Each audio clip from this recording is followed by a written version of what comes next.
Today it's my pleasure to also welcome Andrea Illy.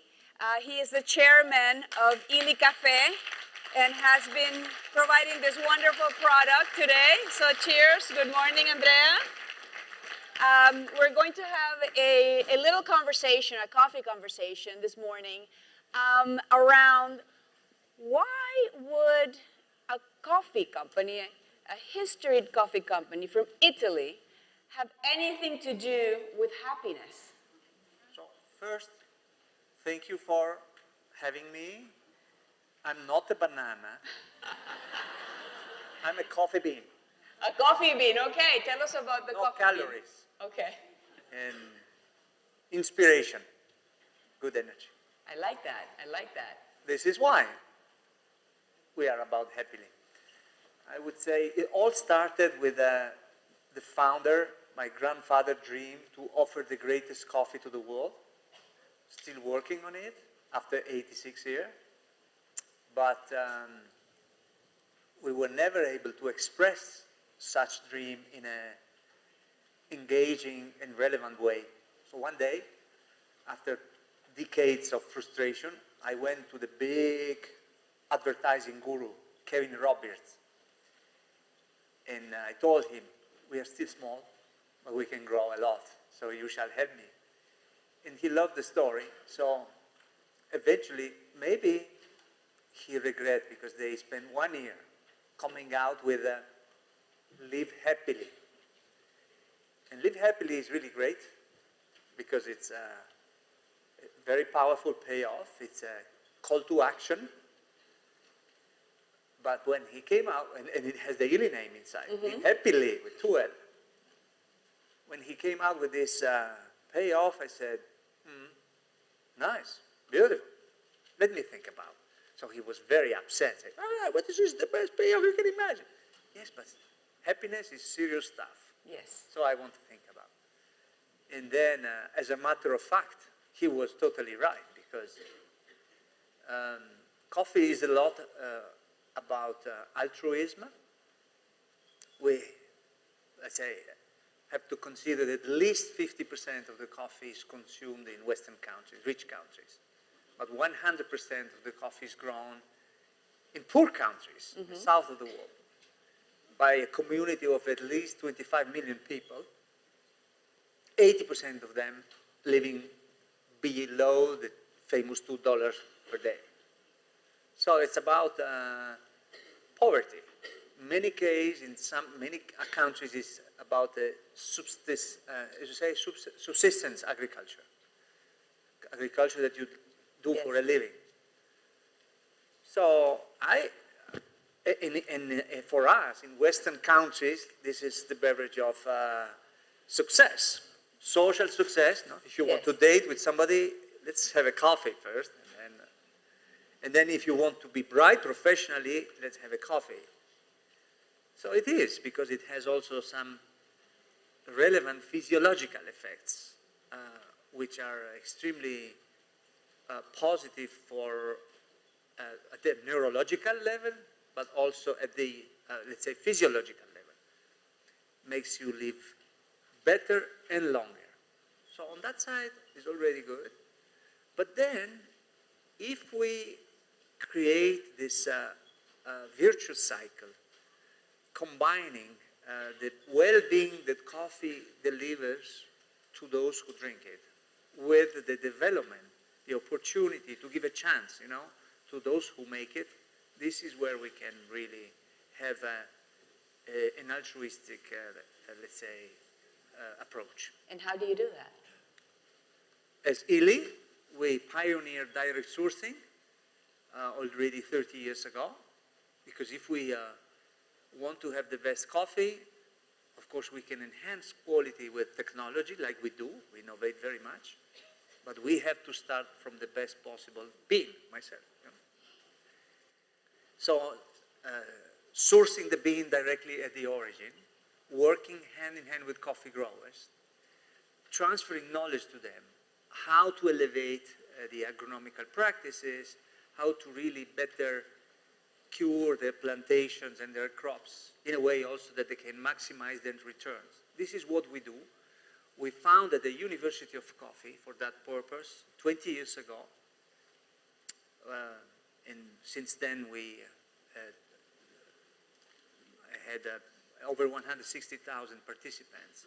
Now, the most sophisticated course we have at the University of Coffee is a master degree in coffee economy and science. And then, of course, once the growers are on board, of course, these are the best people with the best attitude toward quality, passion for quality, improvement, etc.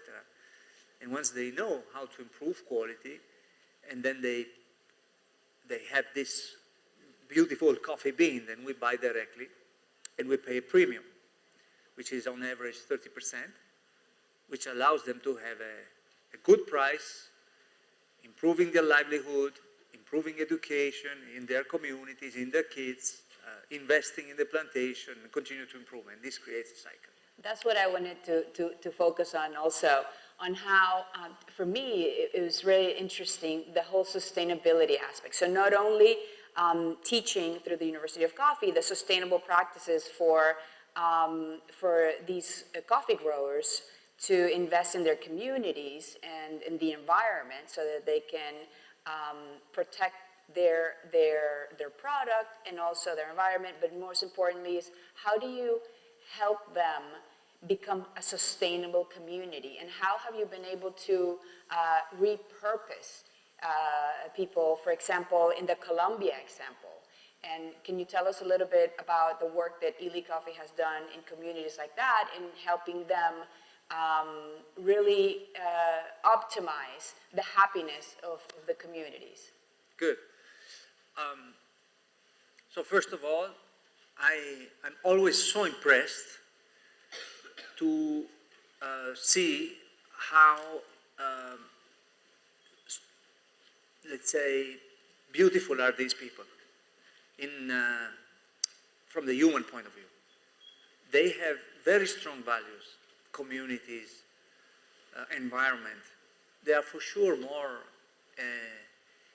let's say, protective and, let's say, taking care of the environment compared to us. So this is quite interesting because we always start from a very good base. In Brazil, we have been working for 30 years and we have been acknowledged several times, even officially by the parliament, to have changed the Brazilian coffee economy in Brazil. But we don't have any merit. The only merit is how Brazilians are and how positively they did react. So there is always a very fertile ground where we go, these communities, no matter if it is Latin America, Africa, India, China, wherever we go. So I kind of think that people living in agricultural, let's say, environment, they are more happy because they are probably in better harmony with nature. So then the purpose that you are asking, these people were frustrated before because they were producing coffee as a commodity, not even knowing what they were producing. If they had good quality, average quality, low quality, they were just producing bulk, delivering these coffee bags to their co-op. The co-op were mixing everything, export to the commodity market. And on top of this, they didn't know where the coffee was going. So with us, they have the face of the buyer. And they now, even more recently, they have the face of the consumer. So they know for whom they work. And this is the most incredible gift that we can give them. And we wanted to symbolize this sense of purpose by making this Brazilian award that we started in São Paulo in 1991, making it international. So we now award the 3 finalists of the 9 countries of our blend in New York at the United Nations. Oh, wow. So you can imagine 27 growers coming from countries like Nicaragua, Honduras, Kenya, wherever, Rwanda. Many times those people didn't even travel to their own capital, flying to New York and to get the award at the United Nations. It has been already nicknamed the Oscar of coffee. But this is symbolic, and they simply love it because they feel rewarded.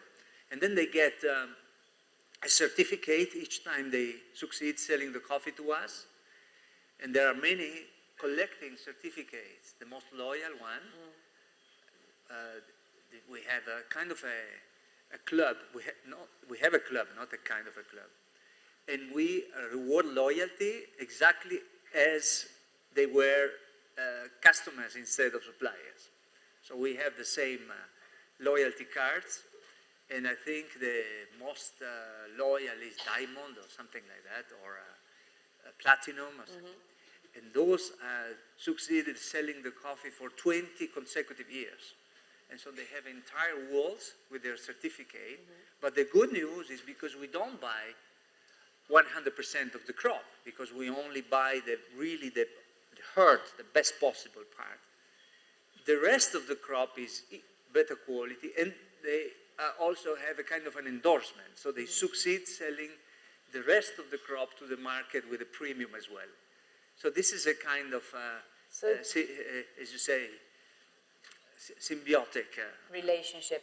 So it also ties into being conscious about the environment per se, that you don't want to deplete and just get what is profitable for you, but you want it to be sustainable so that it can keep having products. Sustainability, I missed to answer you. This was the third part, sorry.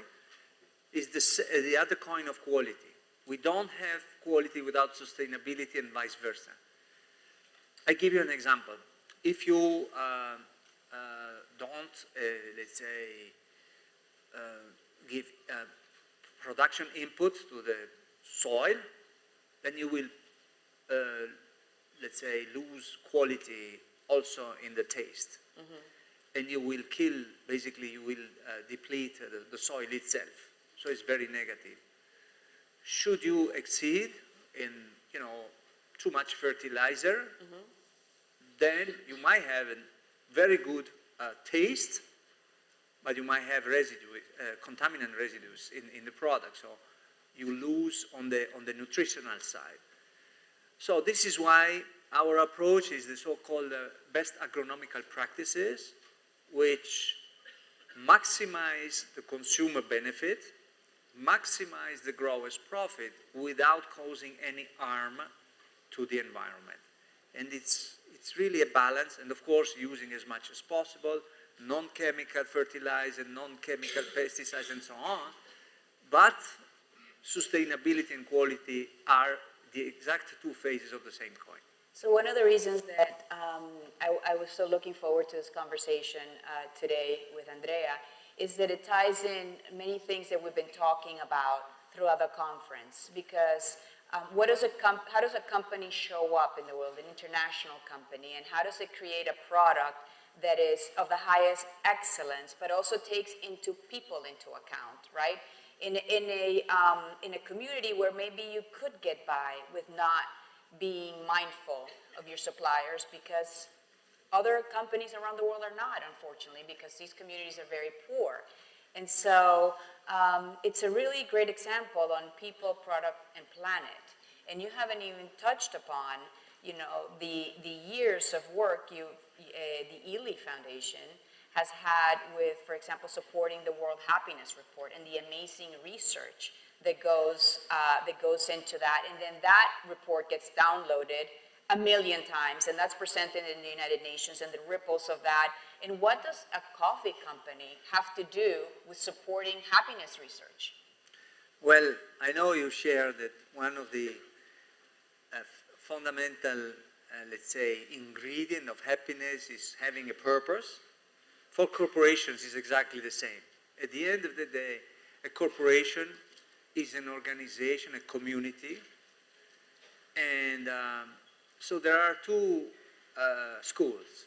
One is the so-called shareholder company, which is about profits, quarterly report, and shareholder value. And this is about the greediness which kind of brought us where we are in an unsustainable society, where we continue depleting resources, and we also damage the environment where we live, and we also create a lot of, let's say, disparities. On the opposite side, you have the stakeholder company. Stakeholders are all parties directly or indirectly involved in the company's interest. And for those, the idea is, and this is the ancient principle of corporate social responsibility, the company has a responsibility which is much beyond serving the customer with what is the product. And this purpose is improving quality of life. We are lucky to work in a category like coffee, which is so clearly associated to well-being and quality of life, thanks to these three virtues of coffee, which are pleasure, health, and sustainability. But even if we would do, cardboard or whatever kind of other, I would try to seek which is the hidden social benefit of the corporation, starting from the purpose. So with that philosophy, we have a clear hierarchy of stakeholders. Consumers are the first. Actually, they own the company because the cash flow, thanks to which we can invest in further development, is coming from their pockets. So consumers, customers who are our partner in delighting consumer, our talents who delight customers and who make the product, growers and suppliers in general, without whom we wouldn't have the product, communities, which are the pool of talents, and at the bottom of the pyramid, my family, 100% family owned, at the service of the company, not squeezing the company, at the service of the company. And for all these stakeholders, pursuing sustainability with a triple bottom line. Economical sustainability through the principle of share value. Profit is a mean, is not an end. Profit is a mean to pay back investment and reward the cost of equity. So it's a mean in order to invest more in the future. We invest more or less 7% of our sales in new factors. Social sustainability through the principle of people's growth, and knowledge. This is why the University of Coffee. Values, so culture in general, which is values and behaviors on one side and competences on the other side. This is why we share a strong corporate culture. And last but not least, environmental sustainability through the principle of respect. Respect the environment is simple. No pollution, no waste, and using renewable resources. So this is what we do, and the idea. Why happiness? Happiness. Why happiness? Happiness, according to the ancient Greek philosophy, is eudaimonia. Eudaimonia is living in a world of virtue, cultivating values, cultivating personal qualities, knowledge, let's say cultivating in general the greater good, in a sense. And Aristotle, it all starts with Aristotle, whose statement is happiness is the ultimate goal of any human being, flourishing.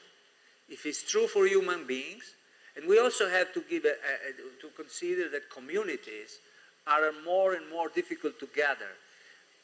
For instance, religions are less now, let's say, influential for, also because we are living in a more diverse and inclusive society.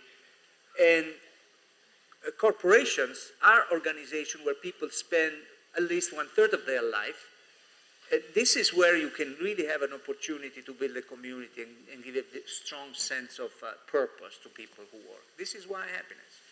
And, well, I have to share with you that part of my happiness practice begins every morning with a cup of coffee. And I'm not plugging coffee just because you're here, but anybody that knows me intimately knows that's true. I cannot begin without a cup of coffee. And it just sets, it's my kind of grounding moment that I do kind of a systems check, and the aroma and the feeling of the cup and the warmth, and it just really ties into how I prepare for my day. So it's really, I think next time, whether, you know, when you're grabbing a warm cup and just feeling it on your hands, you can maybe think about it, think about purpose, think about what your values are, take the opportunity to maybe set the day with some gratitude on how you're going to begin. And I'm really grateful for the work that you're doing. And there's so much more. I mean, I first met Andrea in Dubai and incognito. He didn't know who I was or anything. And I was so impressed with how you were working in the panel for how the OECD can actually start implementing new practices to different countries around the world, and the investment of your time. And that's something also we've heard about, what we pay attention to and where we choose to spend our time. And I know you're going to be in the United Nations in 2 days from now for the International Day of Happiness on March 20th, releasing the World Happiness Report. So it's really, you know, a testament to your leadership, to your family's leadership, and we're really grateful. Thank you so much. That you're here. Thank you so much. If coffee is so good for you, it's because there is a kind of physiology behind. So I wrote a book, which is the Dream of Coffee, that coffee should aim at being the official beverage of happiness. You know, if you read reports, I will tell you, will surprise you. Yeah. Will surprise you. It's now very clearly associated with longevity. There are at least 9 relevant studies confirming that coffee is about longevity, as happiness does. It's about health. It's about inspiration. It's about good mood. It's about creativity. All the same things as happiness. So we'll surprise you with that, with official science, let's say. So thank you so much, Andrea. Thank you. And let's enjoy a nice cup of coffee at the break.